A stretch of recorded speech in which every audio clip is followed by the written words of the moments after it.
খেতে পারবে, চাকরি পাবে, চাকরি নিশ্চিত করবেন।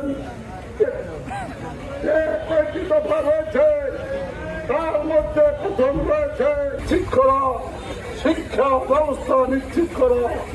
তাই সবাই সতর্ক থাকবে, কোন ষড়যন্ত্র জানি আমাদের এই নেতার যে ইচ্ছা সেই ইচ্ছার বিরুদ্ধে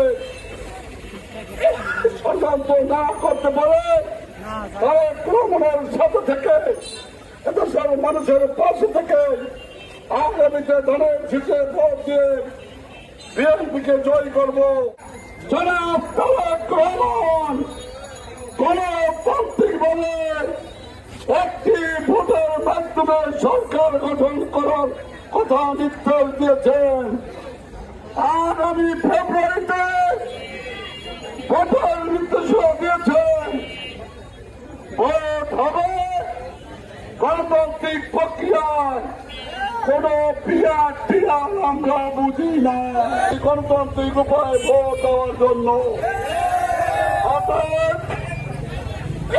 কোন পিয়ার টিয়ার বুঝি না, আমরা বুঝি ভোট। আমরা ভোট দিব ধানের শীষে। ধানের শীষের প্রার্থী এখান থেকে যিনি হবেন তিনি আমি হবেন এমপি। ওই সমস্ত ভাওতাবাদী চলবে না।